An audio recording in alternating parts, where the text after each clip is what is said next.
Hola amigos de Café y Oración, muchas gracias por estar con nosotros. Hoy es 29 de septiembre, jueves 29 de septiembre. Gracias por estar con nosotros. Mucha gente, amigos nuestros de diferentes ministerios, están celebrando hoy jueves 29 de septiembre la Natividad, la Navidad.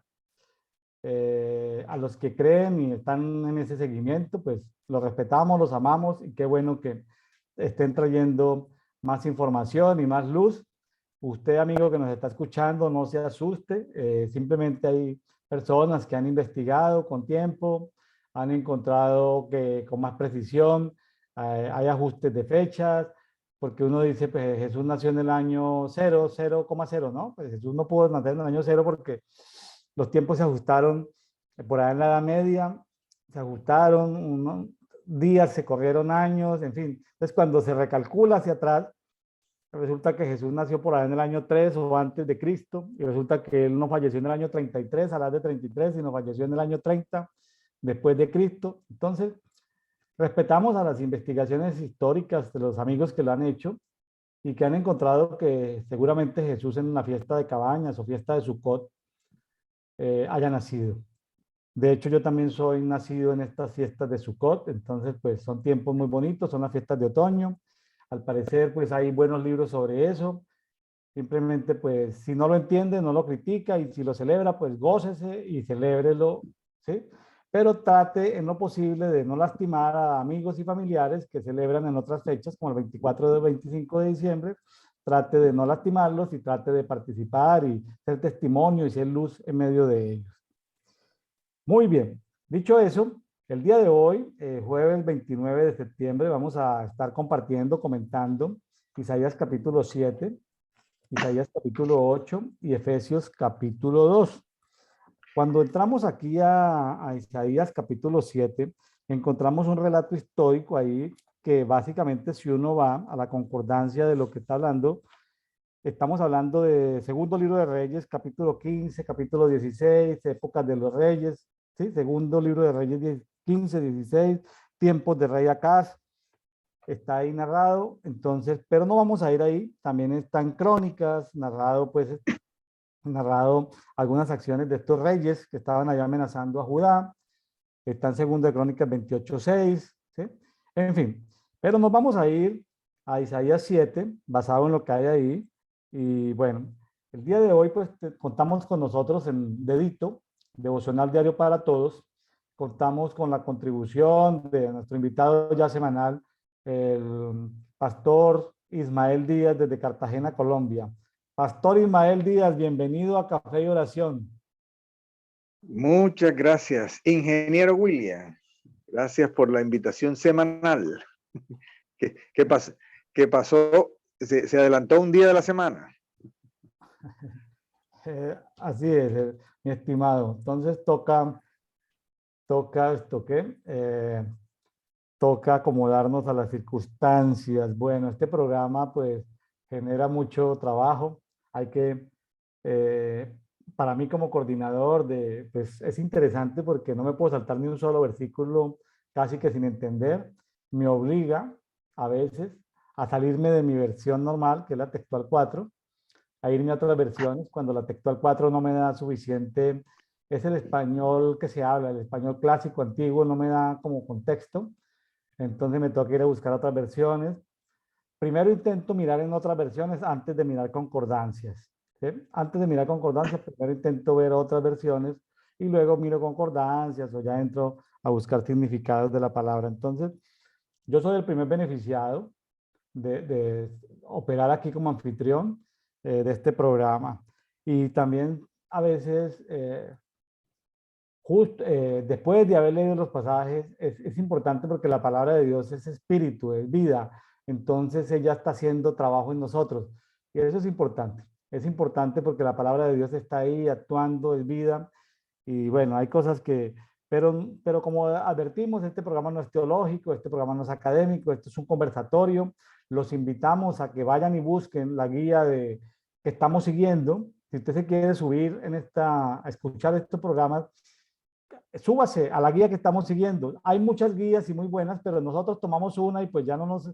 es una guía que ofrece la Biblia versión de las Américas.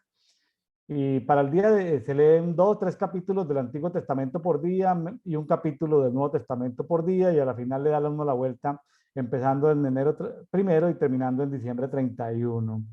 Sin embargo, pues a veces nos da tiempo, cuando se citan libros que no están en la Biblia, libros apócrifos o libros perdidos, pues de ir a investigar, no para ponerlos aquí, pero sí como para entender y todo esto.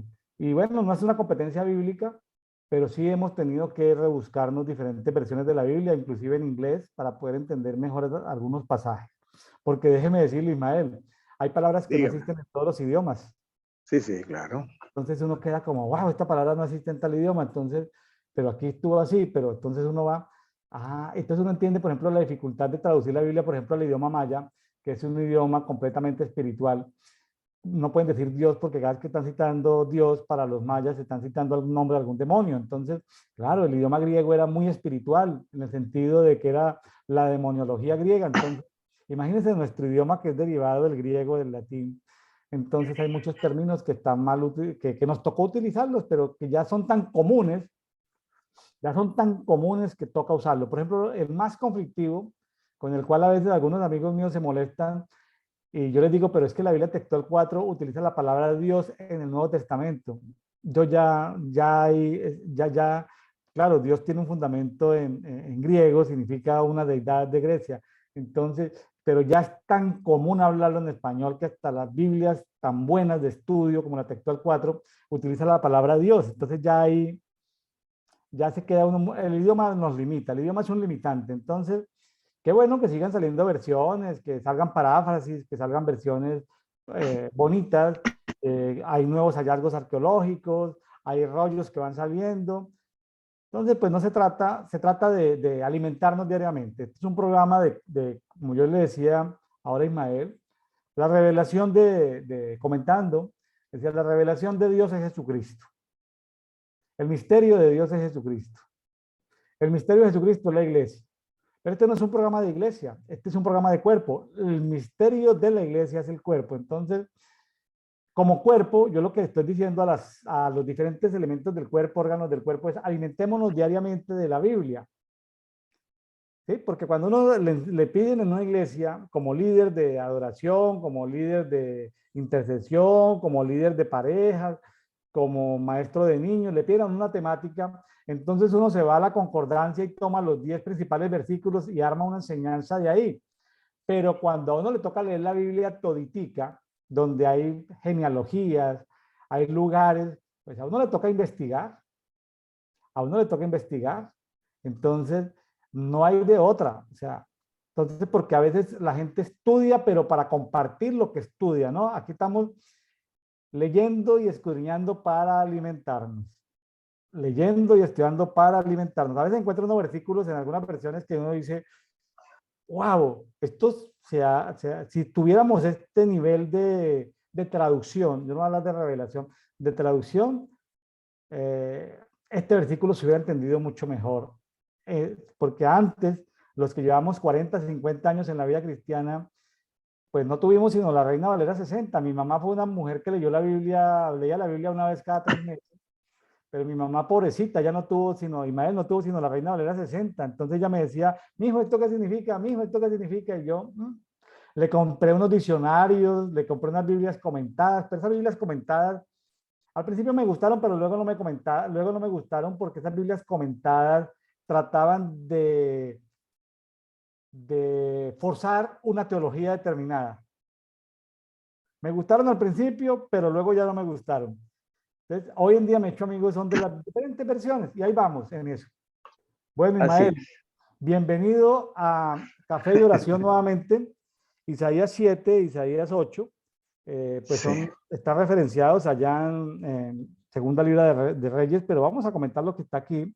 Es un personaje, es un tiempos interesantes. Como dice en Isaías capítulo 1:1, me va a permitir recordarlo para los amigos que están llegando.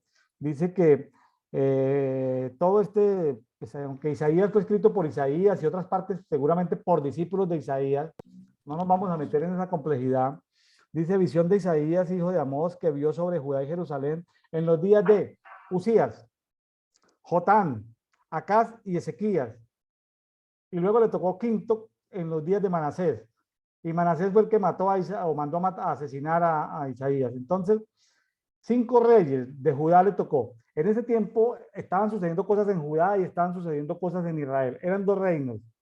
Isaías era un profeta de la familia de la nobleza ahí de Judá, pero él estaba observando lo que pasaba en el reino de Israel, o reino del norte, o reino de Samaria, o reino de Efraín, como se le llaman algunos pasajes. Él está observando lo que está pasando en el reino vecino, ¿correcto? Sí, Entonces, claro. el reino del norte fue llevado cautivo por Asiria, y el reino del sur, Jerusalén, fue llevado cautivo por Babilonia. En ese tiempo Babilonia ya había arropado a Asiria. Entonces los que se llevaron a Israel, que fue el imperio asirio, ese imperio fue arropado por el imperio babilonio, que fue el que se llevó y el que llevó en deportación a Judá. Entonces, dicho todo esto, nos introducimos ahora sí a Isaías capítulo 7. Sí. Siguiendo con la parte introductoria, pues Isaías tiene 2 partes. Esta parte que estamos revisando, que es una parte profética muy fuerte, muy dura, muy confrontante. A veces Judá y a veces Israel se portaba con un electrocardiograma. Entonces habían 2 o 3 reyes muy terribles y de pronto había un rey que hacía algunas reformas, pero el próximo rey era, a su vez volvía a las andadas, volvía peor que los reyes anteriores. Entonces, la primera parte de Isaías, que estamos revisando, es muy confrontacional. La segunda parte de Isaías es más profética hacia el futuro, más hacia la bendición después del castigo, a la restauración. Entonces, este capítulo 7 de Isaías marca una relación geopolítica, porque usted mencionó a Babilonia, menciona Siria, pero aquí también está Siria. Y además Siria termina aliada con el reino del norte para atacar a Judá. Entonces, y de ñapa estaba, que no lo menciona aquí directamente, lo menciona en otra parte, la otra potencia que era Egipto. Entonces, en ese tiempo, los reyes que no querían buscar al Señor, lo que querían era buscar alianzas geopolíticas, de una forma o de otra, en algunos casos pagando rescate, pagando el dinero del templo. Varias veces los reyes de Judá y los reyes del reino del norte, de Samaria, pagaron del dinero o de las cosas que estaban en el templo, en algunos casos puertas, utensilios, pagaron como tributo a las potencias dominantes de la época. Y seguimos también el contexto que Jonás le había predicado a Siria, y a Siria se había arrepentido, a Nínive. Entonces, pero él Jonás veía que Asiria iba a juzgar a Israel. Asiria era un reino muy violento. Entonces, estamos metidos en esta geopolítica, en esta geopolítica desde el punto de vista histórico, quién está aliado con quién, y eso es lo que vamos a revisar en este capítulo 7. Excelente, sí. Excelente. Muy bien, Ismael. Bueno, aconteció en los días de Acaz, Ben-Jotán, hijo de Usías, rey de Judá, que Resín, rey de Siria. Hay que hacer bien clara la diferenciación.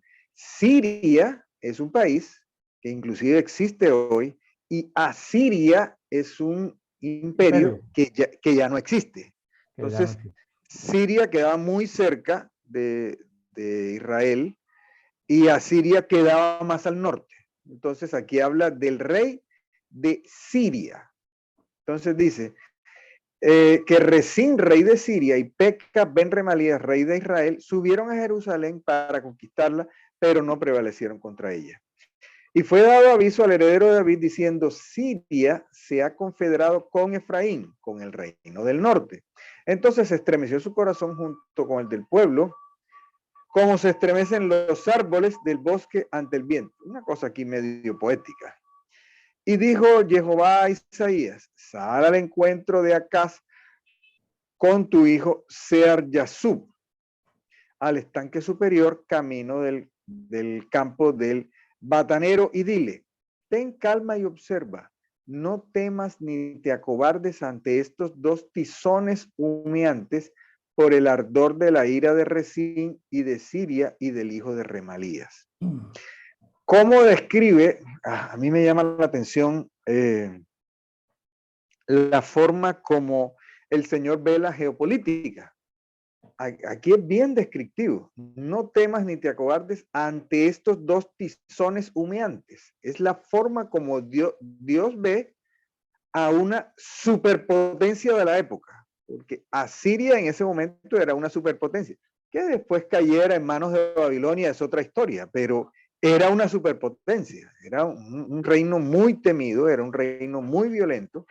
Y estaba viendo también el reino del norte y dice, ¿cómo son? Dos tizones humeantes. ¿Para qué sirve un tizón? Pues de pronto para rayar una pared o algo, para hacer daño, pero no tiene ninguna utilidad. Dice... Ismael, perdona ahí. Claro, claro. Aquí como para dar detalles así rapiditos. Recordemos que Peca, ese usurpador del trono de Israel, Peca, al que despectivamente a veces no se le llama Peca, sino se le dice el hijo de Remalías, ¿sí? Peca, como narra en segunda de Crónicas 28:6, había matado en una oportunidad 120,000 judíos, o sea, había razón para que tuvieran temor. O sea, Peca era un mal vecino. Sí, sí. Era un mal vecino y estaba muy bien armado. Y además estaba aliado con Siria y tenía rodeado a Judá. Bueno, eso para darle contexto, como llaman muy bien geopolíticamente. O sea, pero sí, y... Ajá, ok. quiero llamar la atención sobre que Dios utiliza a Isaías, pero también utiliza la familia de Isaías como símbolos proféticos. Qué interesante. Isaías significa Jehová salva o Dios salva, Jehová salva o Jehová es salvación. Pero fíjense que, y como lo vamos a ver en el capítulo siguiente, donde Dios le dice a Isaías que vaya y se acueste con su esposa y tiene otro hijo y le pone otro nombre. Aquí en este caso ya tiene un hijo que se llama, que lo acompaña, que en el versículo 3 del 7 dice, tu hijo Shear Hasbut, tu hijo Sear Yasub, dice en esta otra Biblia. Bueno, son diferentes traducciones. ¿Sabe qué significa? Significa un remanente volverá. Fíjese que Ok. fíjese que significa un remanente volverá. Entonces, Dios siempre profetizó que la diferencia entre Sodoma e Israel, que su nivel de pecado era similar, era que en Sodoma no hubo un remanente que volviera. Ni en Sodoma, ni en Gomorra, ni en esas poblaciones hubo un remanente que volviera. Por eso para Dios es tan importante separar este castigo, porque este fue un castigo duro para Israel, para las 10 tribus del norte, que fueron esparcidas por el imperio asirio, y que no, pero había una promesa para Judá y es un remanente volverá. Entonces, Dios decía, porque el castigo va a ser mucho y van a quedar, pero al final siempre, siempre, siempre, al final, dice, y un remanente volverá, y un renuevo volverá. Y esto, entonces, hay veces esto, Dios en medio de su misericordia, al que quiere destruir, lo destruye completamente. Como Ismael decía, Asiria hoy como tal no existe. En cambio, Judá como tal sí existe. Claro. Entonces, ¿por qué? Porque un remanente, aunque años después fueron al exilio, un remanente todavía existe. Entonces quería llamar la atención sobre cómo Dios utiliza a veces a los hijos de los profetas para profetizar cosas. No es el tema, pero Dios utiliza a la esposa de Isaías para profetizar, a los dos hijos para profetizar, a Isaías para profetizar, o sea, Entonces, que si Dios hace eso o no con los profetas hoy, sí y no, en algunos sí y en otros no. Entonces, no es un esquema, Dios ya lo usó, lo puede volver a usar en cualquiera, pero hay profetas en que Dios no los va a usar, entonces sencillamente como para que lo tengamos en cuenta. Bueno, Claro. El punto de además, que ahora yo lo estaba escuchando, es aquí el reino del norte, o sea, Samaria, o sea, Efraín, a veces es un poco confundidor que a veces se utiliza la palabra Efraín, a veces se utiliza el norte, a veces se utiliza Samaria, estaba aliado con una, no digamos una potencia, pero una fuerza militar llamativa como Siria, pero de nada le sirvió eso cuando vino la invasión de Asiria. Entonces, el pueblo de Israel, ya sea del norte o del sur, buscaban alianzas humanas para evitar el juicio de Dios. Y eso no funcionaba. O sea, aquí lo está diciendo, son un par de tizones humeantes. Entonces, ¿a dónde? ¿Cuál era el sentido que el Señor buscaba? Que ellos, esos pueblos, se volvieran a Él. Si se volvían a Él, Él, como dijo después del Éxodo, le dijo a Moisés, él les puso su terror, ponía su terror sobre las naciones enemigas. Mientras tanto, no. Entonces, sí pasaba, y este es uno de los relatos, en muchas oportunidades hubo sitios para Jerusalén y para Samaria, y Dios actuó de manera sobrenatural ante ejércitos enormes, gigantescos. Entonces se empezó como a regar la voz que Jerusalén era la ciudad santa y Jerusalén era completamente inmune a cualquier tipo de invasión. O sea, que ellos podían hacer lo que sea y que no. Dios no iba a permitir que su nación, que su ciudad santa, por decirlo de alguna forma, aunque de santa no tenía nada, que su ciudad santa cayera. Entonces, en medio de todo este contexto estamos. Y aquí hay una palabra profética del 4, ten calma y no temas ni te acobardes ante estos dos tizones humeantes por el ardor de la ira de Resín y de Siria y del hijo de Remalías. Pues aunque trame Siria tu ruina y junto con Efraín y el hijo de Remalías haya dicho, subamos contra Jehová y hostiguemos la ciudad, abramos brecha en ella y pongamos en ella por rey al hijo de Tebel, así dice Adonai. No se cumplirá ni sucederá porque Damasco es cabeza de Siria y en 75 años desfallecerá el pueblo de Efraín. Y la cabeza de Efraín Samaria y la cabeza de Samaria un hijo de Remalías. Si no creéis, no subsistiréis. Entonces, a pesar de que el rey y el pueblo de Judá y el pueblo de Jerusalén no tenían un buen comportamiento, no estaban bien delante de Dios.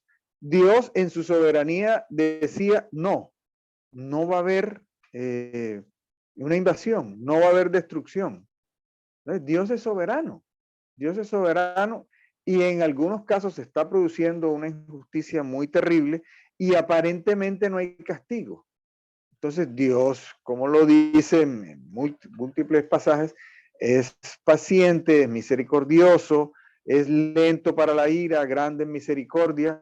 Entonces no ocurren las consecuencias del pecado para las naciones inmediatamente, sino que Él espera que el arrepentimiento, porque Él está en su naturaleza ser misericordioso y diferir su ira. Ismael, aquí citan, imagínense que el plan del rey de Siria y el rey de Israel era poner un rey vasallo ahí en Judá se habla de un hijo de un Tabel.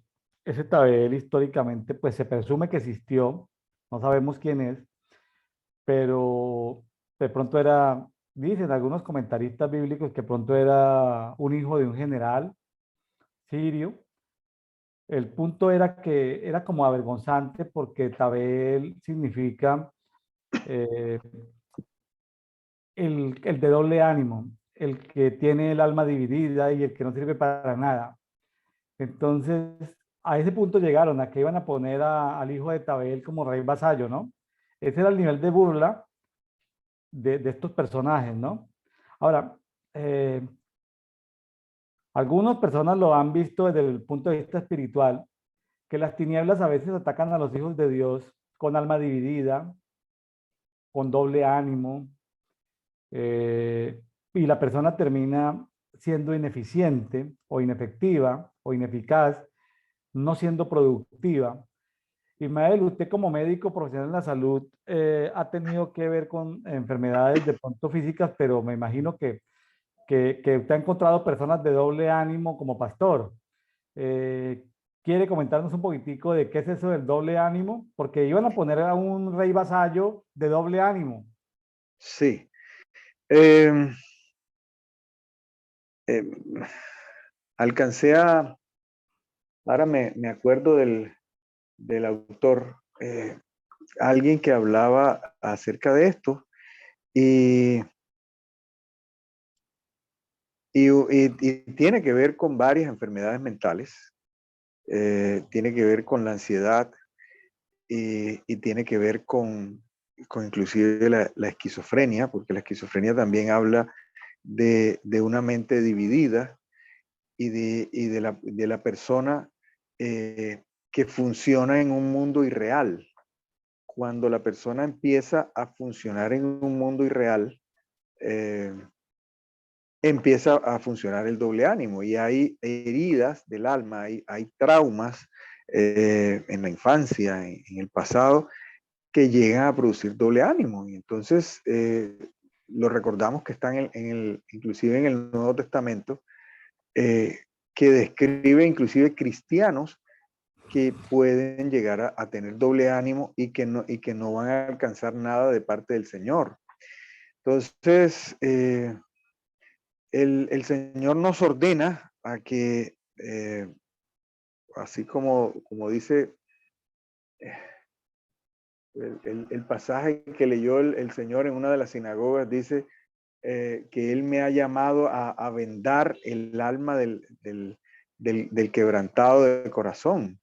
Entonces, esa es una de las misiones que nosotros tenemos, porque que el Señor nos ayuda a identificar personas que tienen doble ánimo en nuestro día a día y que nos ayuda a identificar qué fue lo que le produjo el trauma y a su vez sanar.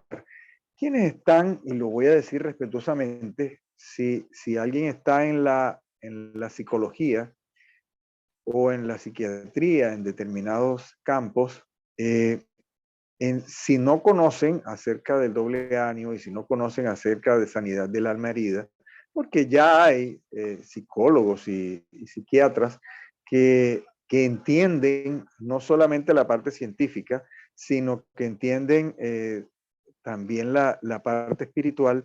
Si hay un psicólogo o un psiquiatra que solamente busca identificar un trauma antiguo y dice, vive con eso, solamente vive con eso. O como dicen los muchachos hoy en día, supéralo.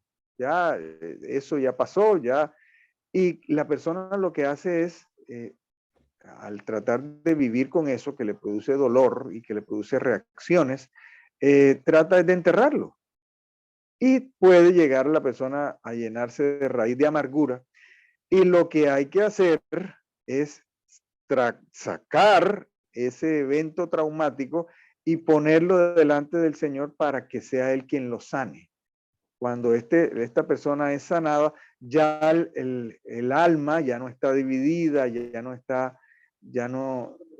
no produce esa doble reacción que a veces se quieren hacer unas cosas y al mismo tiempo se quieren hacer otras, que es lo que traduce en doble ánimo. Entonces, que el Señor nos ayude. En los últimos años se ha avanzado muchísimo. Hace muchos años de eso no se hablaba acerca de sanidad del alma herida.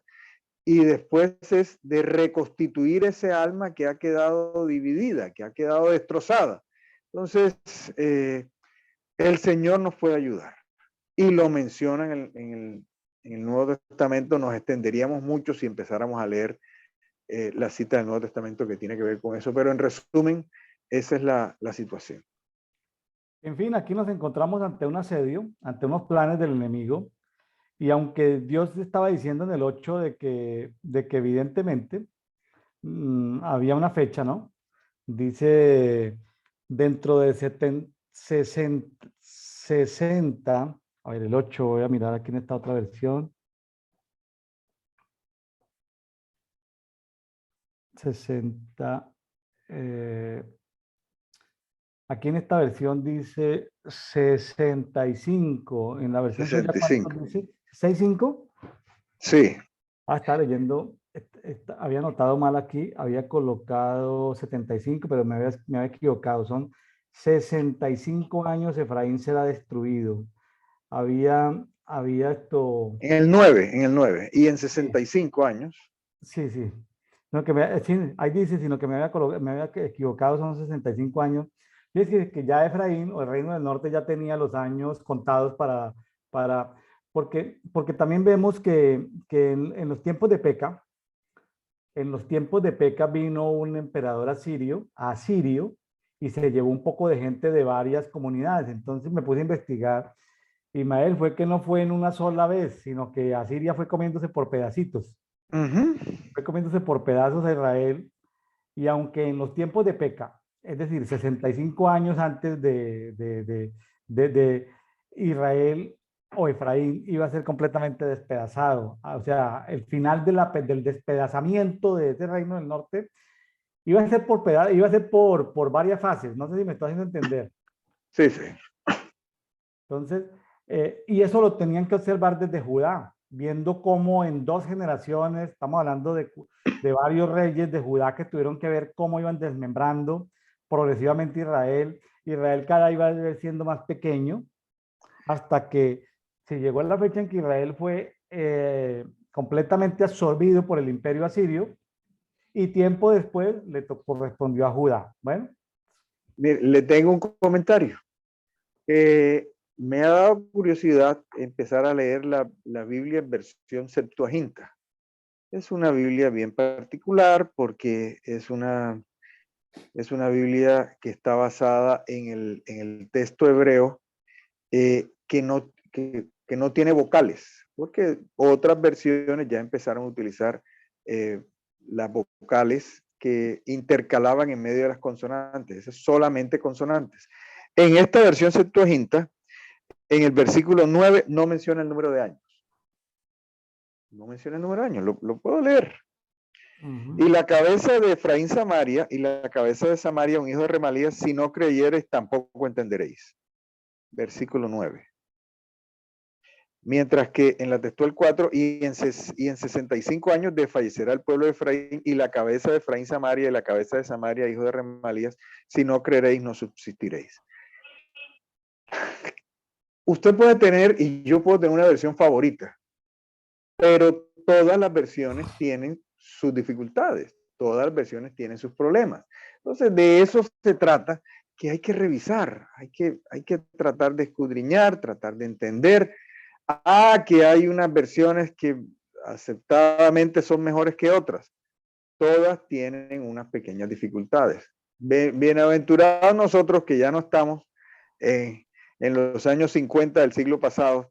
El pastor que yo tuve aprendió la Biblia en Reina Valera 1909. Imagínense, antes de 60.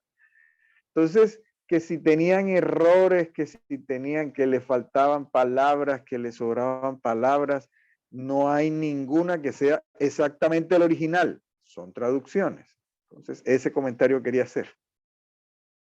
Interesante. Bueno, sigamos. Sí. Y dice, versículo 10, y volvió a Jehová a hablar a Acaz. Vea que no, interesante que no habla con Isaías. Y dijo, pide una señal a Jehová tu Elohim en lo profundo o en lo alto. Pero Acaz respondió, no pediré ni tentaré a Jehová. Usted estuvo leyendo acerca de Acaz. Parece una respuesta así como que muy espiritual. No sé si usted tiene algún comentario de eso. Yo empezando este año que estuve compartiendo varias enseñanzas sobre Isaías y sobre el rey Ezequías, que viene siendo como nieto, ¿sí?, de este personaje acá, y leyendo otras lecturas complementarias, casi que, aunque no lo dice el texto, casi que el Señor habló al rey Acaz, puedo yo decirlo así como fue a través de Isaías, ¿no? O sea, Ok, perdone que estoy como haciendo una hipótesis, no quiero decir que así fue, pero muy ok. posiblemente fue a través de Isaías. El asunto es que eh, también es una hipótesis mía. Cuando el rey era un rey no completamente fiel al Señor, no pedía nunca pruebas, aunque el Señor se las ofreciera. Es una hipótesis mía. Es decir, los que eran fieles al Señor, como Ezequías, sí pedían pruebas al Señor. ¿Sí? O sea, el que es fiel tiene la seguridad como decir, porque en algunos pasajes dice que el Señor le dijo a Isaías, ofrécele a Ezequías una prueba. En otras dice, y Isaías le dijo, probemos al Señor. Entonces, queda como esa atmósfera de que de unas y otras ejemplos. Pero lo que sí sospecho es que este personaje no era buen personaje. Este personaje acá no se sentía con ánimo de pedirle prueba al Señor, porque de alguna manera el mensaje profético, Isaías era un personaje que le está diciendo, a ver, si no me crees que estos dos personajes que nos están amenazando son tizones humeantes, pide una prueba. Era un profeta un poquito como aguerrido, un profeta de pruebas, ¿sí? Ya. Y acá, eh, acá dice, no pide. Al parecer no pide porque el que no pide, según digamos esto, mi hipótesis, es que no tenía el valor de pedir. Era como lo que quería comentar ahí. Pero mire lo que dice en el 13. Dijo entonces, oye ahora heredero de David, os es poco. Sí, aquí hay una interpelación muy posiblemente de un profeta. Oye ahora heredero de David, os es poco ser molestos a los hombres para que también lo seáis a mi Elohim. O sea, el hecho de no pedir una señal, ahí era problemático. Ahí era problemático. Sí, en otras versiones se habla de que el que habló ahí fue Isaías. Dice, y dijo Isaías, ¿sí? En el 13. Sí, sí. O sea, Isaías es el que está diciendo. Eh, Entonces, ok. siga, siga. Por tanto, Adonai mismo os dará señal. He aquí la Virgen quedará encinta y dará a luz un hijo y llamarán su nombre Emmanuel. Ah, Ismael ahí. Están en un problema de que los están acusando, los están sitiando. Este rey no pide prueba, ya sea que se la diga Dios directamente o a través del profeta Isaías, ya sea que Isaías se motivó a, a pedirle, a animarlo a que le pidieran una prueba al Señor. Está bien, pero termina entonces Isaías diciendo lo siguiente, bueno, ustedes no piden señal, ¿correcto? Pero les doy sí. bien una señal. Ahora, ahí se viene lo complejo porque esa señal que dice Isaías en el versículo 14 no es una señal del momento. O sea que el fenómeno era geopolítico del momento, pero también era espiritual de los tiempos, porque una señal, ¿para qué da una señal? ¿Cuánto tiempo fue esto antes del Señor? Fueron como 7 siglos. Entonces, ¿para qué una señal? Es decir, ya no iba a estar vivo el rey Acaz, ya no iba a estar vivo Isaías, y sin embargo les dice que el Señor les va a dar una señal, y es que está hablando aquí de Miriam, de María, va a concebir y dar a luz un hijo y llamará su nombre Manuel, que significa Dios con nosotros. Entonces, Ismael, una pregunta. ¿Por qué Isaías o Dios a través de Isaías saca una señal atemporal? Tú estás en un problema, tú estás en un sitio, tienes unos enemigos, y entonces Dios le dice una señal, pero esa señal tú no la vas a ver en tus tiempos. ¿Cómo lo ven? O sea, Es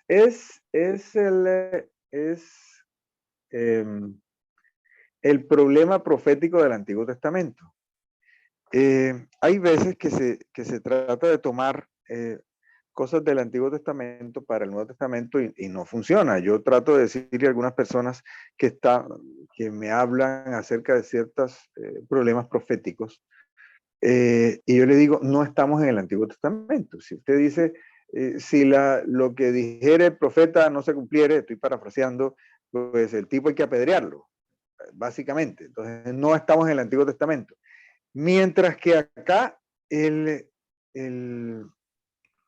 la forma como hablan los profetas del Antiguo Testamento es que hay cosas que están en un versículo y ese versículo es para cumplimiento inmediato y el versículo siguiente es para cumplimiento dentro de 3000 años. Entonces hay como una especie de catalejo y los teólogos hablan que hay unos valles que el profeta no es capaz de ver. Entonces, hay un cumplimiento para este momento y hay un cumplimiento para un montón de años. Lo voy a tratar de citar de memoria. Hay una profecía que habla del Mesías, que él va a entrar como montado en un pollino, hijo de asna, y en el versículo siguiente alcanza a decir que él va a reinar de mar a mar. Yo le digo a ese pasaje, el pasaje de la decepción de Judas. Judas ve que el Mesías entra a Jerusalén en un pollino hijo de asna, pero él inmediatamente se da cuenta que no va a haber un reinado de mar a mar. Entonces dice, espera, si va a haber un reinado de mar a mar, razonamiento de Judas, si va a haber un reinado de mar a mar y yo voy a ser el tesorero, pues yo voy a ser multimillonario. Entonces, no, pero es que ya no va a reinar de mar a mar, sino que él va a morir. Entonces me decepciono, yo voy a buscar la plata en otra parte. La profecía está, va a entrar como montado en un pollino hijo de asna y prácticamente el versículo siguiente, lo podríamos buscar, él va a tener un reinado de mar a mar. Ahí hay un problema de interpretación profética porque puede haber un montón de años, como pasa aquí, entre una palabra profética y el cumplimiento de esa palabra profética. sí, de todas maneras, ¿por qué se suelta una señal con tantos siglos de anticipación? Tremendo. Ismael, vea, le voy a mostrar mi vaso, mi taza. ¿La puede ver? Sí, vamos a cambiar aquí. Sí, ¿Alcanza a ver lo que dice ahí? vamos a ponerle zoom. Este no me da zoom. Bueno, ahí dice, ¿alcanza a ver? No me ¿No da alcanza a zoom. ver? Yo estoy con un teléfono transmitiendo. Bueno, entonces ahí dice William. Ajá. Sabe que esta taza, dice William, vea, cuando la taza está llena, no dice nada. A medida que la taza se va bajando, se va gastando el café, va saliendo la transparencia de lo que hay. Entonces, es la Torre Eiffel de París y, Qué ahí, interesante. y está el nombre William. Entonces me la trajeron de París. Entonces, ¿cómo te parece, Ismael, que cuando termine de tomarme el café, se va a ver completamente la torre con mi nombre? Vea, pues. O sea, Ese es un detallazo. ¿Eh? oiga, no, esta taza, como te digo, me la trajeron esta semana pasada de París. Me la trajeron entonces, cuando tú empiezas tomando el café, no se ve ni la torre, ni se ve mi nombre. En la medida en que yo me tomo el café, aparece la torre y aparece mi nombre y es transparente y por dentro tiene una pintura como metálica. No lo voy a voltear porque todavía tengo ahí café. Es interesante, interesante cómo uno va leyendo la palabra y cómo la palabra se va alumbrando, ¿no? Sí. O sea, quería hacer como Como esa dice, comparación. la palabra son las que dan testimonio de mí, dijo el Señor. Entonces, en la medida en que voy consumiendo la palabra me va dejando el panorama más claro, ¿sí? Así Eh, es. yo todavía sigo con mucha inquietud de por qué estas señales se dan con ese tiempo. y este señor Acaz, ¿qué iba a entender? O sea, bueno, en fin. Y luego sigue dando inclusive detalles de ese niño Emanuel, que mantequilla, cuajada, miel silvestre, va a comer la dieta del niño Dios, del niño Jesucristo. Sí, ahí está. Bueno, parece como risa porque el niño Dios pues es un término que no utilizan mucho los evangélicos, pero aquí estaban hablando de Emanuel, el niño. No, no, y que ya no utiliza casi nadie, porque eso era hace 50 años, Sí. cuando los niños escribían cartas al niño Dios. Entonces, aquí la dieta del niño Dios, o sea, de Jesús, porque Jesús era completamente Dios, completamente hombre, pero Jesús en Isaías 7:15, vea la dieta de él, dieta profética, era mantequilla, para que usted que ya es abuelo de varios nietos, les dé mantequilla cuajada y miel silvestre. ¿Sí? Mire cómo evolucionan ciertas cosas, voy a ser breve, de la medicina. Hace un montón de años, comer mantequilla para los médicos era una abominación. Y entonces recomendaban, no sé cómo se dirá en otros países, las margarinas o los esparcibles, las mantequillas de origen vegetal, pero después se alcanzó a saber que las mantequillas o las esparcibles o las margarinas de origen vegetal tenían un proceso químico que era perjudicial, una hidrogenación, volver una grasa que era líquida, volverla sólida, y esa hidrogenación era perjudicial. Entonces, hace unos años los médicos decían que era un problema consumir mantequilla y ahora dicen que es un problema consumir las esparcibles. Entonces, aquí hay que volver a la mantequilla con moderación, porque hay una gente que consume mantequilla como si eso fuera helado y es un Con problema. cuajada y miel. Eso es como un postre, ¿no? Para darle al niño, cuajada y miel. Bueno, aquí habla de mantequilla. Mantequilla Entonces, cuajada y miel silvestre. hasta que aprenda a rechazar el mal y escoger el bien. Y antes que el niño aprenda a rechazar el mal y escoger el bien, el país será abandonado por los dos reyes que te hacen temer. Eso era breve. Pero Jehová hará venir sobre ti y sobre el pueblo y sobre la casa de tu padre días como nunca han venido desde que Efraín se apartó de Judá al rey de Asur. Bien interesante. Asiria, sí. El, el, eh, los países, el reino del norte y el reino del sur, en otras partes lo menciona como si fuera fornicación, se aliaban no solamente políticamente, sino religiosamente. Entonces, adoptaban los dioses de los países vecinos. Había una alianza política, pero también había una alianza religiosa. Y sigue diciendo lo que mencionábamos al principio. Aquel día Jehová silbará a los tábanos del confín del delta de Egipto y a las abejas de la tierra de Asur, y vendrán y se posarán todos ellos en las honduras de las quebradas y en las hendiduras de las rocas y en todo matorral y en todo abrevadero. Aquí utiliza una forma metafórica de llamar a Egipto y de llamar a Siria. A los enemigos.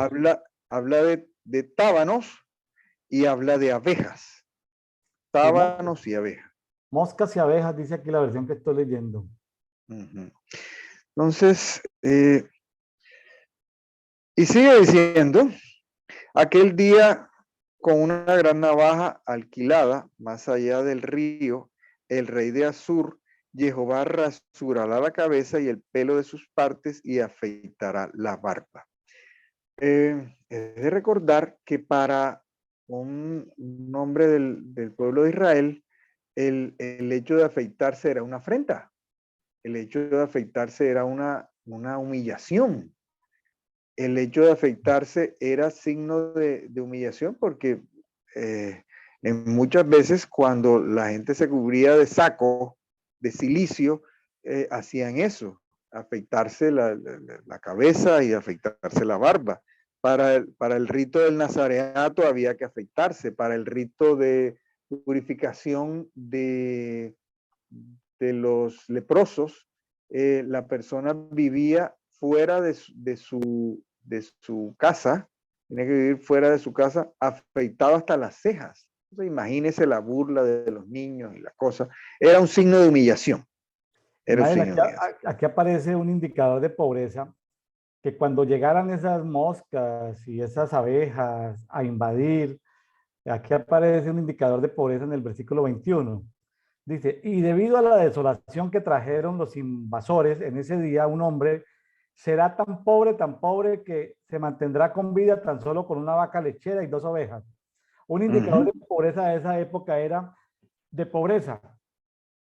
Patrimonio del pobre ante invasión de 2 imperios. Propietario, una vaca lechera y 2 ovejas. ¿Usted está leyendo cuál versión? La versión ampliada. Ok. Amplificada. Aquí hay versiones que son, y es para detenerse a estudiar. Es para detenerse a estudiar porque son versiones que en algún momento pueden ser contradictorias. No hay que asustarse por eso porque se trata de traducciones. Entonces, si yo lo leo en la textual cuarta edición, dice, y por la abundancia de leche, todo aquel que quede en el país comerá mantequilla y miel. Entonces, son giros que en últimas que hay que ver el contexto general. O sea, a pesar de la maldad de los reyes, esos países son dependientes de Dios. Fíjese cómo lo dice. Trate usted de que, como dice en el versículo anterior, una mosca le obedezca. Trate. O una abeja le obedezca y le diga, abeja, ven, pósate aquí. Y es exactamente lo que dice en los versículos anteriores, que él silbará, aquí dice, silbará a los tábanos del confín del delta del Nilo, de Egipto, y a las abejas de la tierra del sur. Intente que la abeja le obedezca, que vuele para donde usted diga, o que la mosca, usted a veces está en un automóvil y está la mosca y no la quiere matar y usted trata de sacarla y la mosca lo que quiere es volver hacia adentro. Entonces, para el señor Egipto y para el señor Asiria son como 2 insectos que le obedecen. Básicamente ese es el concepto. Así es.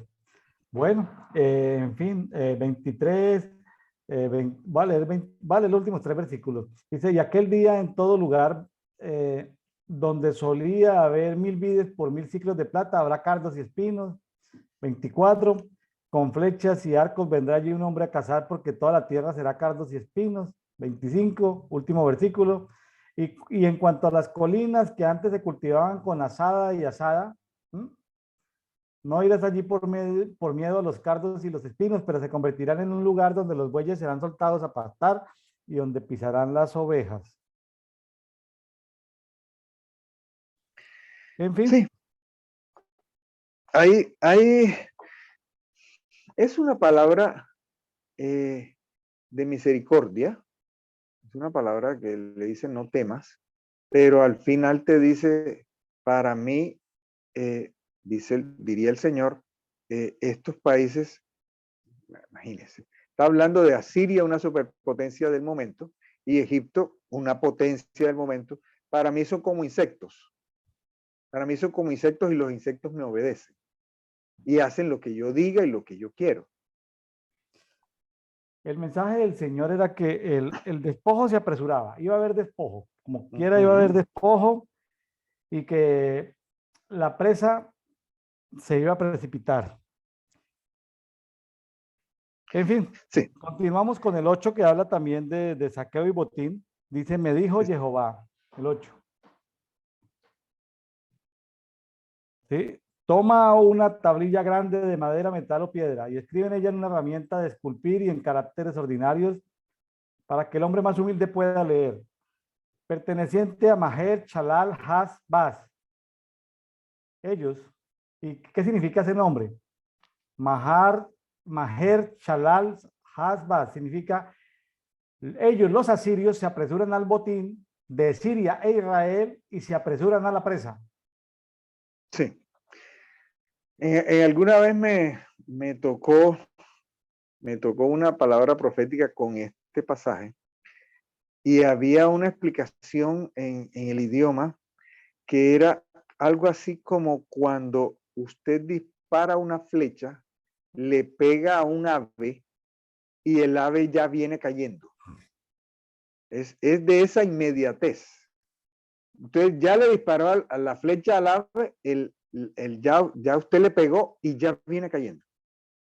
En alguna vez encontré ese giro idiomático. Claro. En otras Biblias habla de pronto saqueo, rápido botín. Pronto saqueo, es decir, el saqueo viene así. Pronto saqueo, rápido botín. Y tomé fieles para registrar y dar fe de esta profecía para mí al sacerdote Urías y a Zacarías, hijo de Berequías. Y me acerqué a mi esposa, la profetisa, y cuando ella hubo concebido y dado a luz un hijo, el Señor me dijo, llámalo por nombre Maher Shalal Has-Baz, como un recordatorio continuo de la profecía para el pueblo. ¿Cuál era la profecía para el pueblo? Pronto saqueo, rápido botín. Porque antes de que el niño sepa decir mi padre o mi madre, las riquezas de Damasco, es decir, de la capital de Siria, y los despojos de Samaria, la capital de Israel, serán llevados delante del rey de Asiria. Sigue el juicio sobre Siria y sobre Israel. Versículo 5. El Señor me habló una vez más y dijo, porque este pueblo, es decir, Israel y Judá, han rechazado y han despreciado las aguas de Siloé. Siloé es la única fuente perenne de Jerusalén, símbolo de la protección y el poder sustentador de Dios. Dice, que van suavemente y se regocijan en y con Resín, el rey de Siria, y el hijo de Remalías, Peca, el rey de Israel. 7. Ahora puede ser aquí el Señor trae sobre ellos las aguas del río Éufrates. Como rechazaron las aguas de Siloé, entonces vea, viene castigo por haber rechazado las aguas de Siloé. Eso tiene un símbolo profético porque Jesús estuvo ahí en Siloé haciendo cosas. Dice, rechazaron Siloé, viene en el 7 el castigo. Dice, he aquí el Señor trae sobre ellos las aguas del río Éufrates, que son fuertes y numerosas, y el rey de Siria y toda la gloria de su magnífico séquito se elevará sobre todos sus canales, arroyos, valles y canales, y se extenderá mucho más allá de sus orillas y llegará a Judá, se desbordarán las colinas, llegará inclusive al cuello, del cuello de Jerusalén, y a las alas extendidas de los ejércitos de Siria, se llenarán las anchuras de la tierra. Oh, Emanuel, ahí grita, Dios con nosotros, como pidiendo un auxilio, ¿no? Así es. No, y le pone contexto. Le pone contexto. Dice, listo. En el capítulo anterior estoy diciendo que no temas por la gente del reinado del norte y por la gente de Siria. Pero dice, es que tú rechazaste las aguas que tienes a tu disposición, prácticamente las aguas de Dios. Entonces yo te voy a mandar las aguas de Babilonia. Así es. Ya no va a ser ya el problema no va a ser ni Siria, ni Asiria, ni el reino del norte, sino el problema va a ser Babilonia. Babilonia va a venir. Estate confiado que sí, que no vas a caer con estos dos que están tratando de invadir, pero es que viene un tsunami más fuerte, más grande, aguas que te van a invadir. Ismael, dicho de una manera sencilla, es más o menos así. La advertencia de Dios. El que rechaza Siloé tendrá como castigo las aguas del Éufrates, con toda la inmundicia de las aguas del Éufrates. Así es. Dicho de otra manera, el que rechaza las aguas de Dios tendrá las aguas de la inmundicia. Así es. Sigue diciendo, ensañados pueblos, sed derrotados, oíd lejanías todas las tierras fortalecidas y sed derrotados. Fortaleceos nuevamente y nuevamente sed derrotados. Trazad, este es el centro de estos dos versículos. ¿Cómo así que fortaleceos y sed derrotados? Trazad un plan y fracasará. Proferid augurios y no se cumplirán porque está Dios con nosotros. así me habló Jehová, y con mano fuerte demostró que no anduviera por el camino de este pueblo, diciendo, no llaméis aliados a todos lo que este pueblo llama aliados. No tengáis temor de su terror, ni estéis perturbados, sino santificad a Jehová, sea él vuestro terror y sea él vuestro temor y sea él vuestro terror. Eso era un juego de ajedrez. Listo. A veces el reino del norte buscaba aliarse con el reino del sur. A veces estaban peleados. A veces el reino del norte se unía con otro enemigo para atacar el reino del sur. A veces el reino del sur se unía con Egipto. A veces el reino del sur, o sea, Jerusalén, Judá, buscaba unirse a los mismos asirios. A veces en su momento hay alguna parte donde llegaron embajadores de Babilonia y los recibieron. A veces les pagaron tributo a Babilonia.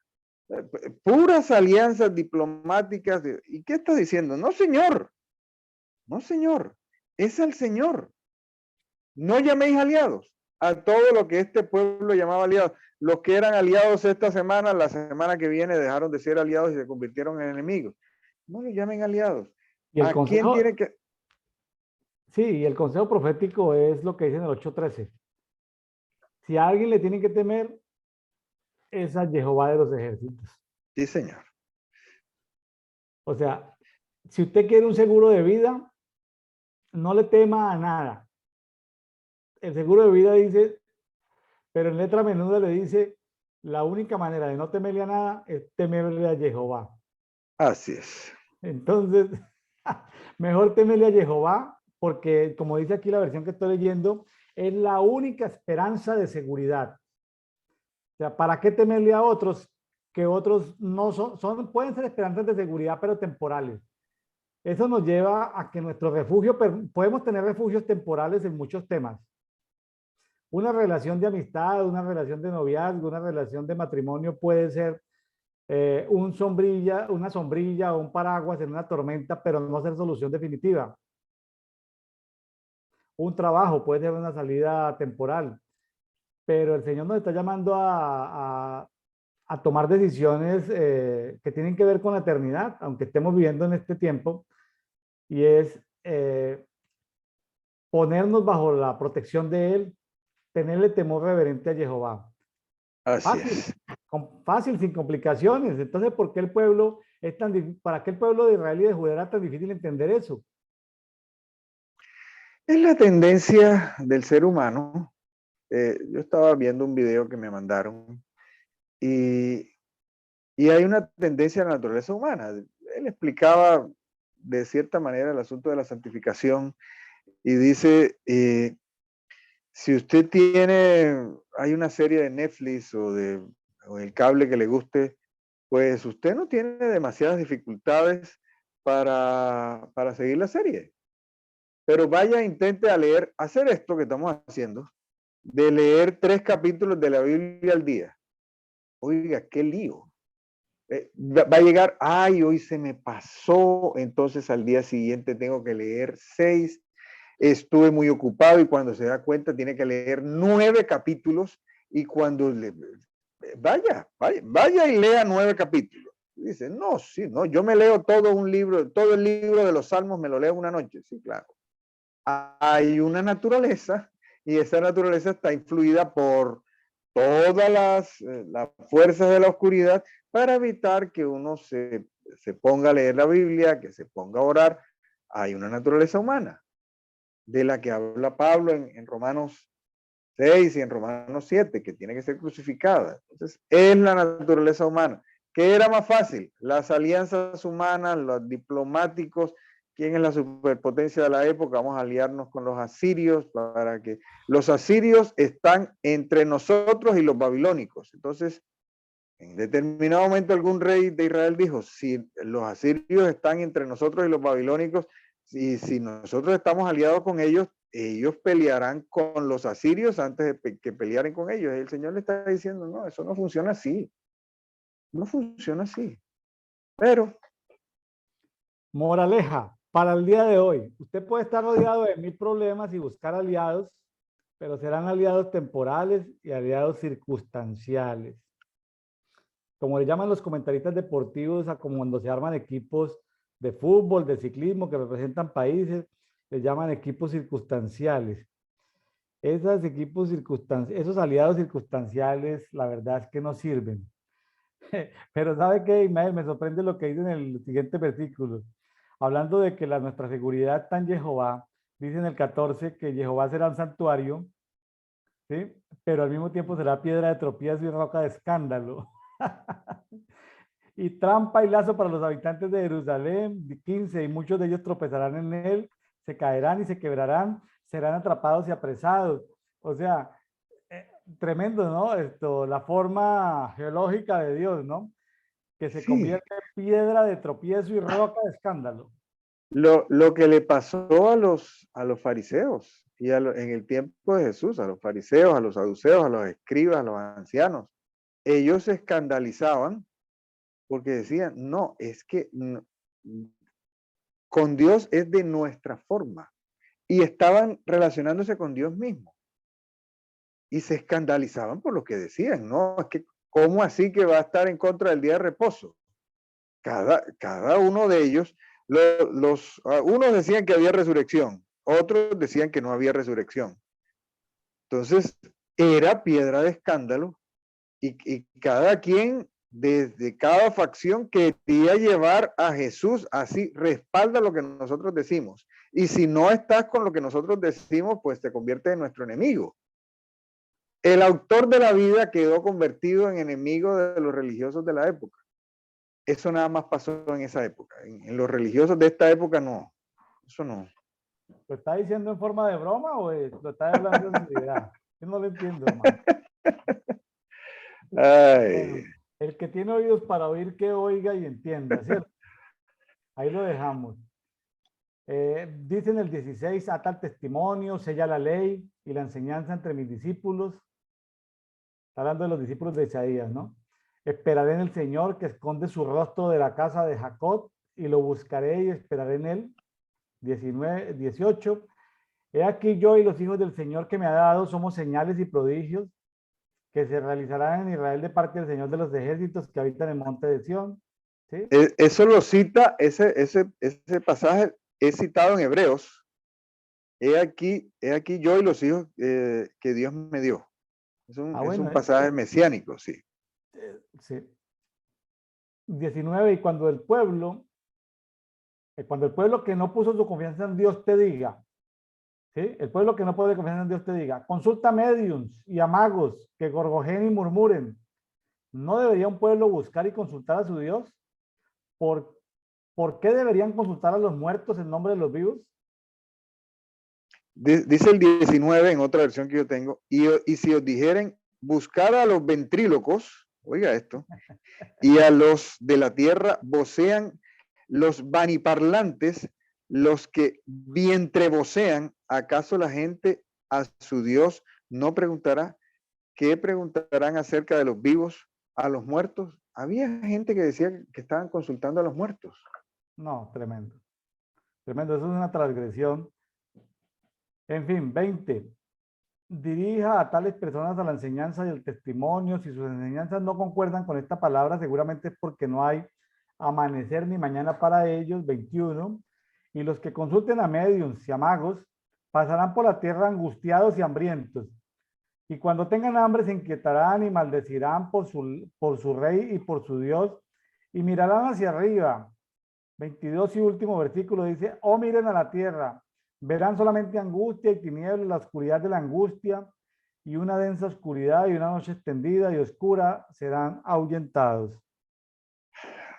Quería comentar que el contraste entre el versículo anterior, entre el capítulo anterior y cómo termina este capítulo. O sea, hay una consulta, hay una consulta del rey y le dice, no tengas temor.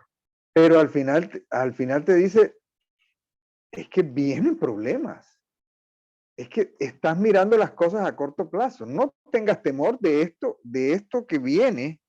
El problema es mayor que viene más tarde, porque no te vas a arrepentir. Son consultadores de muertos, son consultadores de adivinos, ventrílocos, no te has arrepentido y no te vas a arrepentir a pesar de que haya una liberación y el problema mayor viene después. Entonces, es una palabra de juicio, una palabra muy fuerte, una palabra muy dura y el mensaje central es en quién tienes que tener la confianza, en Dios mismo, en Dios mismo. Así es, Ismael. Bueno, Ismael, si le parece bien, nos vamos para Efesios. Sí, señor. Efesios capítulo 2. Ok. Efesios capítulo 2. Ok. Aquí hay varias, no sé si empieza usted, me dijo que tenía muchos comentarios. No, Efesios capítulo 2. Yo empiezo. Sí, dale.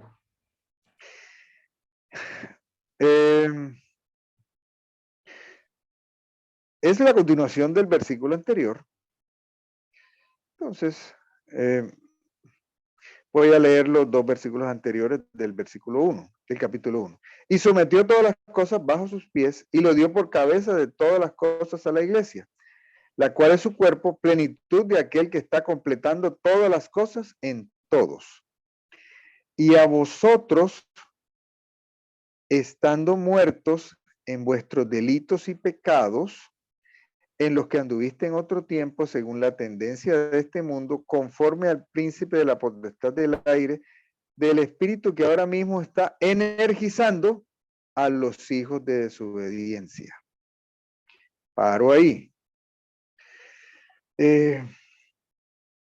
Ahora se habla mucho de los tribunales celestiales, de andar en justicia. Este es un versículo para arrepentimiento y hay otros versículos en referencias cruzadas. Vamos a ver si lo buscamos rápidamente. Pero lo que está diciendo es que nosotros estábamos muertos en nuestros delitos. Muchos de nosotros, como cristianos, no hemos cometido ningún delito. Pero el Señor nos dice que nosotros estábamos muertos en delitos. Siempre trato de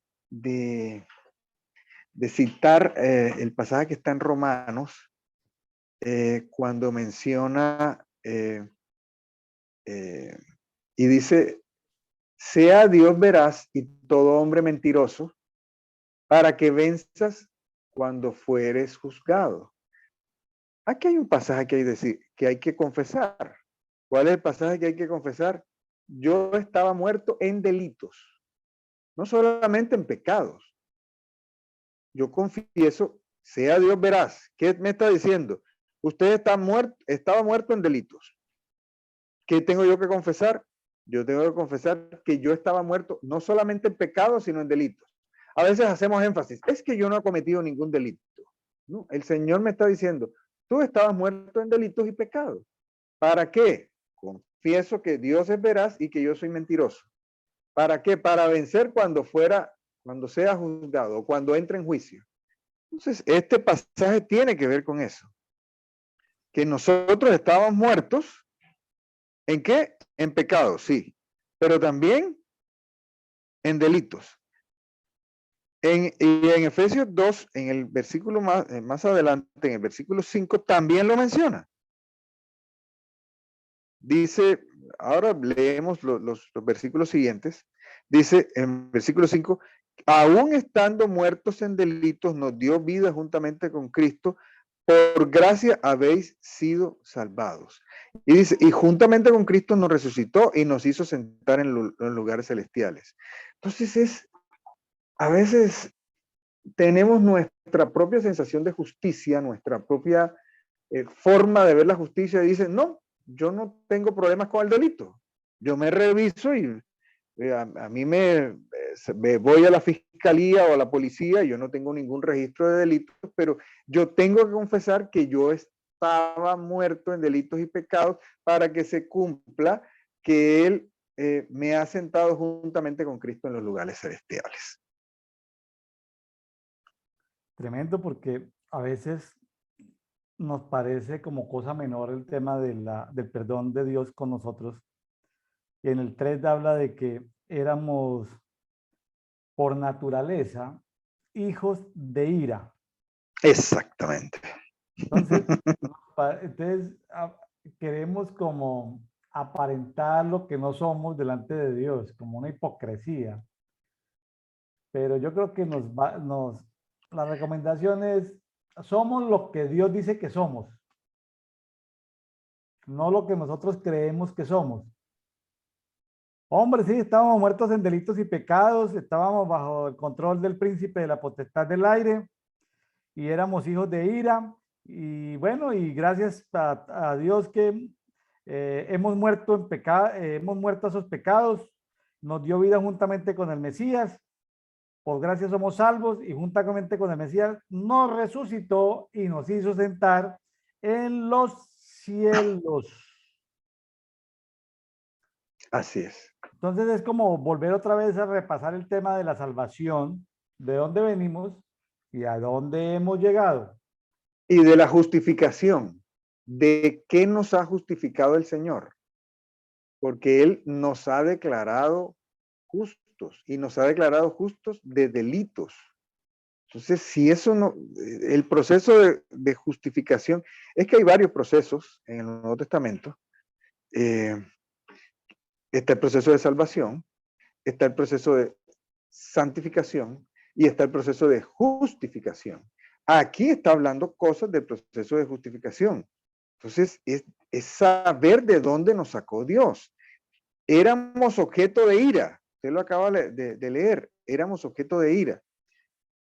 Para ser libres del objeto de ira tenemos que pasar por la propiciación. Cristo es nuestra propiciación. Él llevó la ira que nos correspondía a nosotros. Tal cual. No, es que yo no he hecho nada malo, yo he tenido una vida buena. No, éramos sujetos a la ira de Dios. Complejo. Y dice, éramos por naturaleza, usted lo dijo, hijos de ira. Lo mismo que los demás. Pero Dios, que es rico en misericordia, por su gran amor que nos amó, aún estando nosotros muertos en delitos, nos dio vida. Ah, pero es que la ira de Dios debía estar sobre mí. Ah, cuando entendemos, y hay que entender que es una ira justa, no es una ira como la ira del hombre que es irracional, no, al Señor el pecado y el mal le produce ira.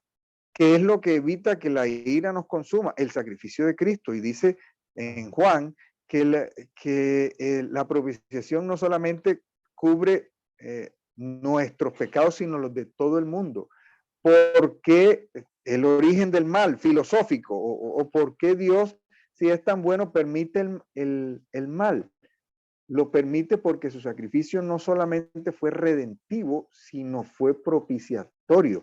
Y la propiciación es la sustitución del objeto de ira que era este mundo, y no viene la ira del Señor porque Cristo murió inclusive por los pecados de todo el mundo, para evitar que viniera la ira. Va a venir una ira en el Apocalipsis, cuando ya los hijos de Dios no estemos aquí, va a venir la ira del Cordero se va a derramar porque ya su iglesia, los hijos de Dios no estarán acá. Pero entonces éramos objetos de ira, lo acabamos de leer. Ismael, esto me lleva a pensar que nosotros en la vida cotidiana podemos ser esposos con ira o esposos sin ira, dependiendo de si hemos perdonado o no hemos perdonado. Podemos ser hijos de ira o hijos con ira o sin ira. Es decir, veamos un ejemplo. Cuando vamos a llamar papá y mamá, tienen un grupo de hijos. A uno les hablan con ira y a otro les hablan sin ira. Al que le hablan con ira, son más duros, son más cortantes. A uno les van a hablar sin ira. Tiene que ver con que allá hace falta, no necesariamente que el que tiene la autoridad, no lo, hay un proceso que interrumpe el perdón completo. Entonces, hablemos de un maestro, un profesor en la escuela. Hay estudiantes a los que les habla sin ira y hay estudiantes a los que le habla con ira. Miremoslo en la parte laboral. Hay jefes que hay personas a las que le dan órdenes siempre con ira y hay gente a la que le dan órdenes sin ira. A veces cuando oramos en este programa de café y oración, aquí yo me estoy tomando mi café en mi taza moderna ya la estoy acabando, ya sale la Torre Eiffel con mi nombre, William, porque se está acabando e ilumina el nombre del café. Los invitamos, este es un programa de muchos programas que vamos a estar implementando. Los implementamos a que tenga una vida de oración, a que tenga una vida de relación con Dios. Sabe que Dios puede relacionarte contigo, pero tú seguir siendo hijo, sí, pero Dios verte con ira. Ismael, rápidamente, ayúdalo a nuestros amigos oyentes a que se relacionen con Dios. Si Dios actualmente los está tratando con ira, a que Dios los trate sin ira. Así rápidamente, ¿cómo podrían salirse de la ira de Dios para que reciban de Dios un trato sin ira? Aquí lo dice el versículo 2. En los que anduviste en otro tiempo según la tendencia de este mundo, conforme al príncipe de la potestad del aire, del espíritu que ahora mismo está energizando los hijos de desobediencia. ¿Qué está diciendo? Ustedes anduvieron según el príncipe de este mundo que energiza, pero vean lo que sigue diciendo. Entre los cuales también todos nosotros en ese entonces éramos conducidos por los deseos apasionados de nuestra carne. ¿Puede un cristiano ser conducido por el deseo apasionado de la carne? Pues yo creo que sí. Un cristiano puede andar en el espíritu o puede ser conducido, siendo cristiano, por el deseo apasionado de su carne, que puede manifestarse en ira. Vea, entonces, éramos conducidos, lo dice en pasado, por los deseos apasionados de nuestra carne, poniendo por obra las tendencias de la carne y los pensamientos. Muchas veces como cristianos tenemos una idea, no somos guiados por el Espíritu de Dios, no consultamos al Señor y no, esta idea es buena, esta idea no es delito, esta idea no es pecado, y vamos a poner por obra esa tendencia de los pensamientos. Vamos a poner por obra la tendencia de los pensamientos. En fin. Ahí, en ese momento, somos sujetos de ira. Somos sujetos de ira. No consultamos al Señor. Ahí. Ismael, se le fue el sonido. Se le fue el sonido. Tocaste el teléfono. Eso. Sí. Hay una situación con el teléfono aquí. Voy a dar una instrucción. Bueno, sigamos acá. Ahora en el 5. Aun cuando estábamos muertos por nuestras faltas y transgresiones, Él nos dio vida juntamente en comunión. Y nos dio vida juntamente. Pero si nosotros nos conducimos según la tendencia de la carne y los pensamientos, dice, éramos por naturaleza hijos de ira. Empezamos a funcionar como hijos de ira otra vez. Ahí hay un problema. Aquí lo está mencionando en fe. Es que ya nosotros no estamos guiados por la tendencia de la carne y de los pensamientos. Pero ¿y si nosotros como cristianos seguimos la tendencia de la carne y los pensamientos? Ahí tenemos un problema. ¿Qué hay que hacer? Buscar la guianza de Dios. ¿Qué dice? Los que son guiados por el Espíritu de Dios, estos son hijos de Dios. Ahí tenemos que buscar activamente la guianza de Dios. A veces pensamos en el silencio administrativo. El Señor, cuando buscamos la guianza, Él se va a hacer entender. Él se va a hacer entender. ¿Para qué? Para no estar como hijos de ira. Ya. Vamos a este siguiente bloque de 4 versículos. Después de juntarnos con Jesús en lugares celestiales, dice el 7, el 8, el 9 y el 10. Dice, para mostrar en los siglos venideros la inmensurable riqueza de su gracia en su bondad para con nosotros en Jesús el Mesías. 8. Porque por gracia habéis sido salvados por medio de la fe, y esto no es de vosotros, es el don de Dios. 9. No por obras para que nadie se gloríe. 10. Porque somos hechura suya, creados en Jesús el Mesías, para buenas obras, las cuales Dios preparó de antemano para que anduviéramos en ellas. Aquí recuerdo algo de mi infancia que yo escuchaba, que uno no tenía que estar pendientes. En mi infancia, nosotros identificábamos a los católicos como la gente que pensaba que por obra se iba a salvar, en mi infancia. Y entonces uno tenía, no, es que yo no tengo que estar en las obras porque la salvación no es por obras, y eso repetía uno de memoria esta, es que no es por obras para que nadie se gloríe, entonces yo no tengo que hacer obras.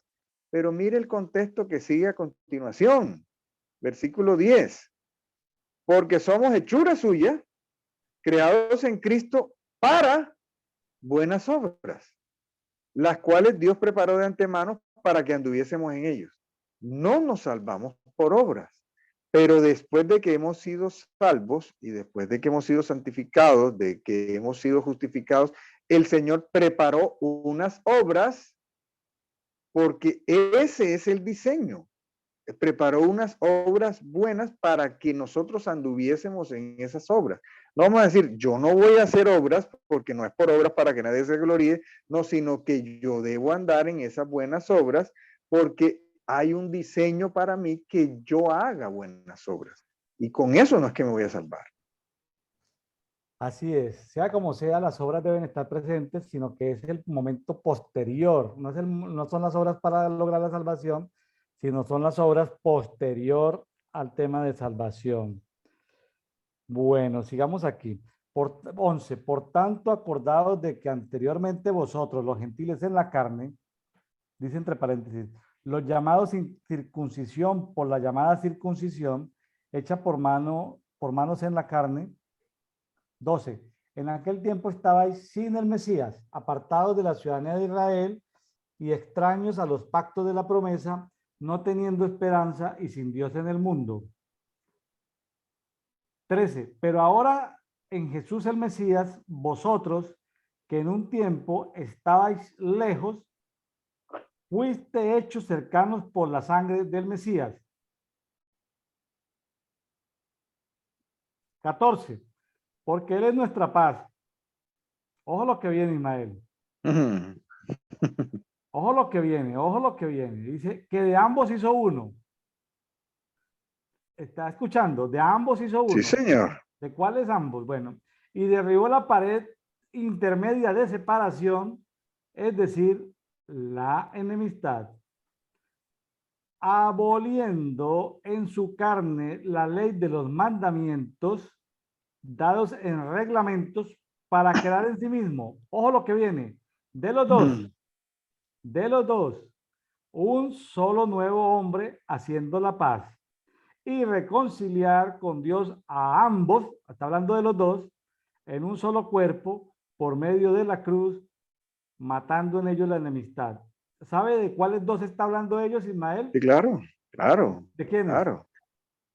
De los judíos y de los que éramos gentiles, de los que éramos extranjeros, que éramos extraños, advenedizos. Correcto. Entonces, fíjese que cuando habla de ambos o de, sí, se está hablando de dos culturas, está hablando de los judíos y los gentiles, pero de ambos hizo uno.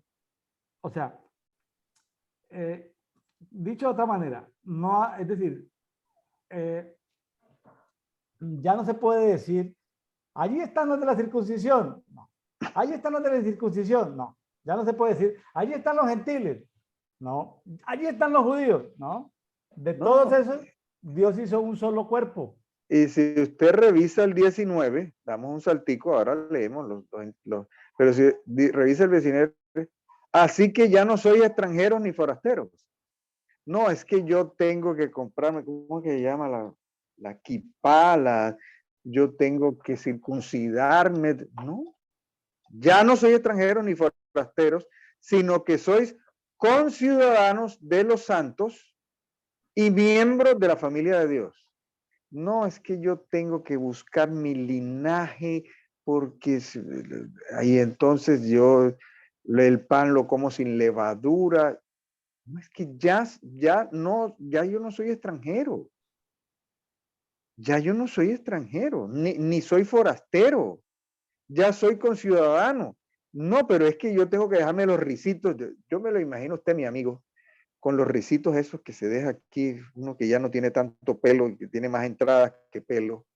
Entonces, dejándose los risitos, porque es que no hay necesidad.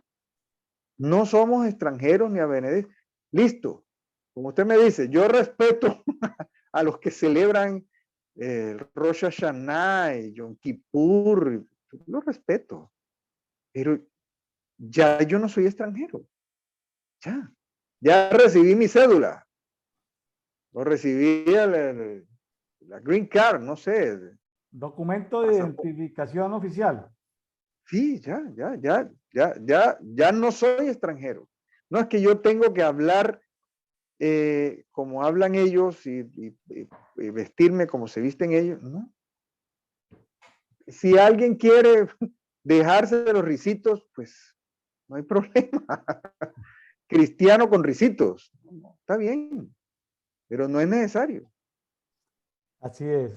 Pero fíjese, Ismael, de todas maneras que hay toda una obra de Dios, pero también hay algo humano. Vean este versículo 20, algo que quiero resaltar aquí. Dice, habiendo sido edificados sobre el fundamento de los apóstoles y profetas. De todas maneras, cada profeta y cada apóstol tiene su singularidad. Sí. Entonces, Y, y- dentro de esa y en singularidad, últimas, ¿cuál es el objetivo del ministerio quíntuple? Que alcancemos la estatura de Cristo. Entonces, es Ismael, una pregunta. ¿Esto que yo estoy recibiendo como enseñanza me ayuda para alcanzar a la estatura de Cristo o no me ayuda? Es una pregunta.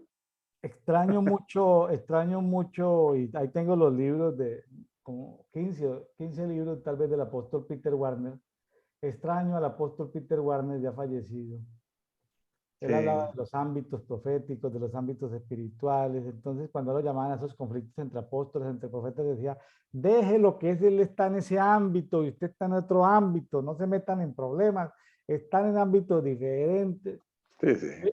Esa autoridad en los 6 continentes, 5 o 6 continentes, esa Sí, autoridad sí, en sí. 5.000 redes proféticas y apostólicas para poner en orden tantas cosas, esa autoridad de Peter Warner para ser aceptado a nivel mundial, porque ahorita pues hay mucha contienda, mucha cosa, mucha revelación de luz de los unos, de los otros, y eso está, pues eso no estamos en contra de eso, el asunto es que, que el apóstol Peter Warner decía, mire, tranquilos, él se mueve en ese ámbito. Pues, a él me llamó la atención leyendo un libro que decía, oye, pero es que los africanos se mueven en unos movimientos tan tremendos que parecería, digamos, las iglesias europeas o americanas le decían, fíjate bien en los movimientos de avivamiento africanos porque ellos parece que se están metiendo en terrenos peligrosos. Entonces él tenía que ir a esas convenciones africanas y él decía, el Espíritu Santo se mueve entre los africanos, lo que pasa es que los africanos usan vestidos, usan faldas de colores, etc. Dejen tanta cosa, es decir, creo que se necesita cierta madurez espiritual para entender que el Espíritu Santo tiene múltiples expresiones y yo creo que el Espíritu Santo tampoco está interesado en que la gente cambie la cultura. Pongo un ejemplo. Si vamos a una reunión mundial de adoración, usted va a ver a los africanos bailando, danzando, y usted va a ver a los noruegos brincando como si fueran robots, ¿sí? Entonces, yo creo que el Espíritu Santo no se complica en eso, o sea, yo creo que el Espíritu Santo no tiene la más mínima complicación en esas herencias culturales. A ver, sí, cierto, ya no estamos en ese sistema cultural, estamos en Cristo, pero tampoco hemos llegado a la plenitud de Cristo. Si estuviéramos todos en la plenitud de Cristo, pues seguramente que no necesitábamos ni apóstoles ni profetas. Pero como no hemos llegado a la plenitud de Cristo, pues necesitamos de apóstoles y profetas, y hay elementos culturales. Entonces no espere que un apóstol noruego, por poner un ejemplo, se comporte, que habla mesuradamente, se comporte como un apóstol africano, porque viene de otra cultura, de otra extracción. ¿Se acuerda cuando se asustaban en Jerusalén, la iglesia oficial en Jerusalén se asustaba porque los apóstoles venían del vulgo? Eran pescadores, aparte eran Sí, sí, galileos, sí. hablaban de otra manera, no eran cultos, ¿sí? Imagínense Pedro tomándose la palabra y un pescador de por allá con otro sonsonete, con otra frecuencia lingüística, y este tipo, ¿de dónde salió? Este no era pescador, este no viene del vulgo. Yo creo que el espíritu religioso del cual necesitamos limpiarnos, Ismael, ser eliminados es, hombre, pues si aquel hermano salta, deje lo que salte, si aquel hermano se sienta, deje lo que se siente. No tratemos de uniformizarlos a todos porque en todos hay expresiones culturales, lingüísticas diferentes. Yo digo, hasta que tengamos la plenitud de Cristo, en esa dimensión donde todos tengamos la plenitud de Cristo, ya ni apóstoles ni profetas vamos a necesitar, estamos en la plenitud de Cristo. El hecho es que no podemos perder de vista dos cosas. Una, del tiempo de Cristo, que los samaritanos, hoy estuvimos hablando de Asiria y esto, ¿qué pasó con Asiria?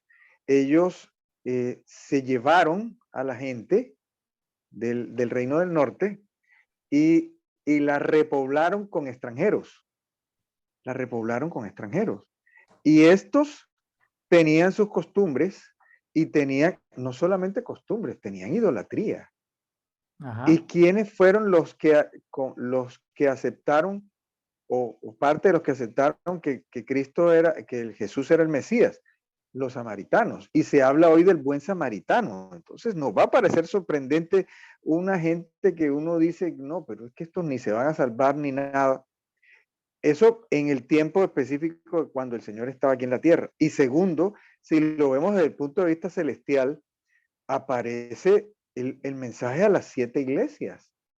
Y las 7 iglesias son diferentes entre sí. O sea, ¿qué hacemos hoy con la iglesia ortodoxa rusa? Entonces dicen, no, es que ellos no. ¿Qué hacemos? No quiero meterme en Honduras, pero dice, son 7 iglesias. Y hay algunos que están tolerando a Jezabel. ¿Quiénes son los que están tolerando a Jezabel? ¿Le ponemos la etiqueta? No, dejemos la cosa así.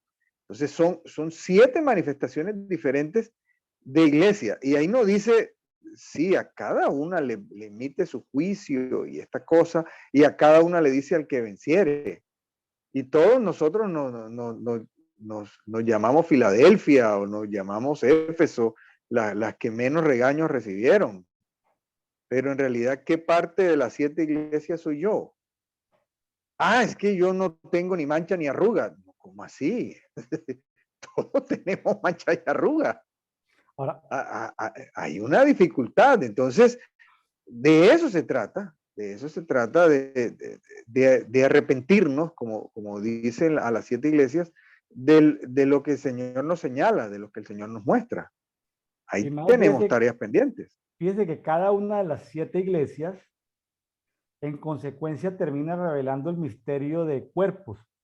Entonces es como si las 7 iglesias revelaran 7 cuerpos diferentes, pero el pasaje nos está diciendo, eso es iglesias imperfectas reflejan cuerpos imperfectos, pero al final lo que está diciendo aquí es que reconcilió con Dios a todos esos cuerpos por medio de la cruz, matando entre todos esos cuerpos la enemistad. ¿Cómo le parece que para que seamos un Sí, solo cuerpo, Ismael? sí, sí, sí. No, y el Porque hoy, 21. Ismael, porque hoy hay enemistad entre los cuerpos de Cristo, producto Sí, de sí, esas sí. iglesias diferentes. Sí, sí. Y dice en el 21, en él cada edificio está siendo estructurado y crece hasta ser un santuario santo en el Señor. Sí habla de fundamento, habla de la piedra angular, pero hay un edificio que está siendo estructurado. estamos en obra negra todavía. Estamos en obra negra. Entonces, necesitamos ¿qué? Ser estructurados y crecer hasta ser un santuario santo en el Señor. Y dice, en Él también vosotros sois juntamente edificados para morada de Dios en el Espíritu. Estamos creciendo. Entonces, es que caemos en el yo soy de Pablo, yo soy de Apolos. No, examinarlo todo, retener lo bueno. Pero es que usted sigue un montón ¿de qué corriente es usted? No, es que hay unas cosas de tal corriente, vea, yo la voy a examinar, esto yo lo estoy examinando, me es de edificación. Esto que no me es de edificación, pues yo no lo tomo. Claro. De lo que usted está escuchando aquí, de pronto puede decir, ¿sabe qué? Lo que dicen aquí me puede servir de edificación. Y esto que están diciendo ahora en último, pues no me sirve. No hay problema. Estamos siendo edificados. ¿Somos una iglesia sin mancha y sin arruga? No, todavía no. Todavía no. Tenemos que de alguna manera pensar en que la enemistad tenemos que destruir esa enemistad entre los diferentes cuerpos fruto de esas iglesias y pensar que en la medida en que maduremos, la tendencia es en que seamos un solo cuerpo, el cuerpo de Cristo. Hay mucho que profundizar en eso. Pero también dice claramente que es que aquel que se dice hermano y está abierto en pecado, yo no puedo estar en comunión con él. Esa es otra historia. Esa es otra historia. Lo vimos en Corintios.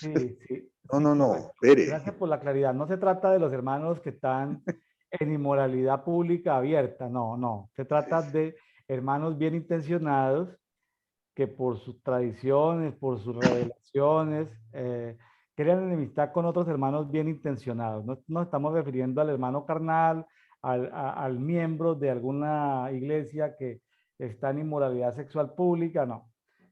No estamos diciendo que nos arrope el manto del amor para todos. Estamos diciendo que los que estamos bien intencionados, creciendo en Cristo cada día, derrumbemos esos muros de enemistad. ¿Sí? Esos muros de enemistad. Lo que empezamos a decir, hay algunas iglesias que celebran las fiestas judías con todas las de la ley. Hay otros que no las celebran. Entonces, ¿por qué tiene que haber enemistad entre los que celebran las fiestas y los que no las celebran? Sí, es irrelevante. Es decir, el que se invente la enemistad, creo que está en problemas. Bueno, que el Espíritu Santo sea trayendo cada día más luz sobre cada uno de nosotros. Este programa no es de iglesia, este programa es de cuerpo. Tratemos de que vayamos hacia un solo cuerpo, claro, y aclarando, y muy bien como lo dijo el pastor Ismael, no el que está en pecado, no cubriendo el que está en herejía, no. Estamos los que somos hijos de Dios, que estamos en ese proceso de estar porque no tenemos la madurez plena, no está el edificio terminado, es un edificio en construcción. Entonces, no nos metamos en problemas con los otros edificios que también están en construcción. Somos edificios en construcción. Entonces, sencillamente tomemos lo bueno, lo que nos parezca, lo que no entendamos, pues no lo entendemos, seguimos adelante, buscando madurar y crecer cada día en Cristo. Amigos de Café y Oración, muchas gracias. Saludamos a los amigos que hoy jueves 29 de septiembre están celebrando la Navidad. Los saludamos, que Dios les bendiga. Sí, realmente son aportes muy buenos el haber descubierto que históricamente que Jesucristo pues no nació por allá un 24, 25 de diciembre, sino un 28, un 29 de septiembre. Pero si eso va a crear un conflicto, va a crear problemas, pues hagámoslo en amor. El que tenga la revelación, compártala en amor, no juzgue al que no la tiene, al que no tiene esa revelación. Seguro que el Señor bendecirá a los unos, a los que están más avanzados los bendecirá, y de los que tienen menos luz, pues tendrá misericordia. Bueno, mis amados hermanos y amigos, gracias por haber compartido hoy, jueves 29 de septiembre, con nosotros. al pastor Ismael Díaz desde Cartagena, Colombia. Muchas gracias. Gracias, Ismael. Bendiciones. Amén. Mire, terminó de iluminarse completamente mi vaso. Como ya está vacío, se ve completamente la Torre Eiffel de París y mi nombre quedó cuando el vaso está vacío. Es un vaso lumínico. Tiene colores por dentro. Ahora sí ya está Ah, vacío. Quedaba la última gota. Mire, mire, queda la última gota. Ismael, atraviesa, ahí atraviesa. Es lumínico, es lumínico, es lumínico, es lumínico, la taza es lumínica. Cuando está lleno no se ve nada. Cuando va bajando el café, llega al punto en que finalmente cuando ya está vacío, se termina de ver la Torre Eiffel con el nombre de William. Así es la palabra. Va progresivamente iluminándonos, iluminando a cada uno de nosotros. Bueno, bueno. es un ejemplo muy forzado, pero quería contarles que me han traído esta taza desde París, Francia, en esta semana.